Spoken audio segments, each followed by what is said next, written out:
கன்னியாகுமரியில் திருவள்ளுவர் சிலை மற்றும் விவேகானந்தர் பாறை இடையே அமைக்கப்பட்டுள்ள கண்ணாடி பாலத்தை முதலமைச்சர் ஸ்டாலின் நாளை திறந்து வைக்கிறார். இது தொடர்பான கூடுதல் விவரங்களோடு இணைகிறார் செய்தியாளர் சரவணன். சரவணன், தற்போது 2 பகுதிகளை இணைக்கக்கூடிய அந்த பாலத்திற்கு கண்ணாடி பொருத்தும் பணிகள் என்பது நடைபெற்றுக் கொண்டிருந்தது. அது தொடர்பான பிரத்யேக ட்ரோன் காட்சிகளையும் நாம் பார்க்கிறோம். அந்த பணிகள் முடிவடைந்து விட்டதா? பாலா, கன்னியாகுமரி அதாவது இந்தியாவின் தென்கோடியில் அமைந்திருக்கக்கூடிய ஒரு முக்கியமான பகுதி. இங்கு ஏற்கனவே கடந்த 2000 ஆண்டு இங்கு நிறுவப்பட்ட திருவள்ளுவர் சிலை என்பது மேலும் இந்த பகுதிக்கு பெருமை சேர்க்கக்கூடிய ஒரு சிலையாக இருந்து வருகிறது. அதன் வெள்ளி விழாவானது நாளை முதல், அதாவது 30, 31 மற்றும் ஜனவரி 1ஆம் தேதிகளில் இங்கு கொண்டாடப்பட இருக்கிறது.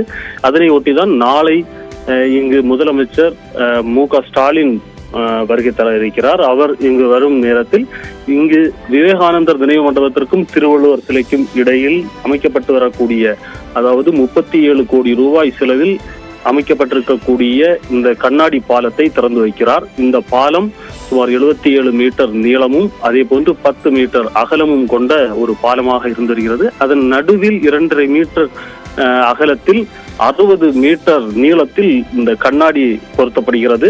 இந்த கண்ணாடி பொருத்தக்கூடிய பணி என்பது நிறைவடைந்திருக்கிறது. இதன் திறப்பு விழா என்பது முதலமைச்சரால் நாளை மாலை 6 மணிக்கு திறக்கப்பட இருக்கிறது. தொடர்ந்து கன்னியாகுமரியில் இந்த வெள்ளி விழா நிகழ்ச்சியில் முதலமைச்சர் கலந்து கொள்ள இருக்கிறார்.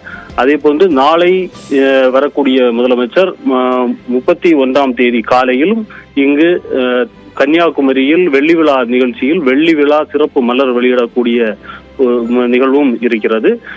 இதனை ஒட்டிதான் தற்போது நாம் பார்க்கக்கூடிய இந்த பகுதியில், அதாவது விவேகானந்தர் நினைவு மண்டபம் மற்றும் திருவள்ளுவர் சிலையை இணைக்கும் இந்த கண்ணாடி பாலத்தை பணிகள் முடிவடைந்த நிலையில் அதன் திறப்பு விழாவிற்காக காத்திருக்கக்கூடிய ஒரு காட்சியை தான் நாம் பார்க்க முடிகிறது.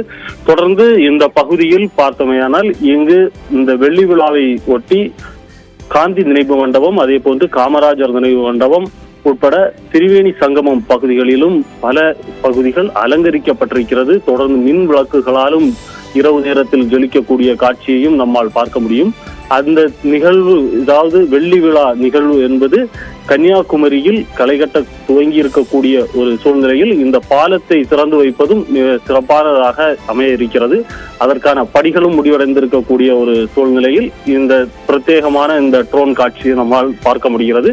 2 பாறைகளுக்கு இடையில், அதாவது விவேகானந்தர் நினைவு மண்டபத்திற்கும் திருவள்ளுவர் சிலை அமைந்திருக்கும் பாறைக்கு இடையில் இந்த கண்ணாடி பாலம் என்பது ஒரு மிக சிறப்பாக அமைந்திருக்கிறது. பாலா, விவரங்களுக்கு நன்றி சரவணன்.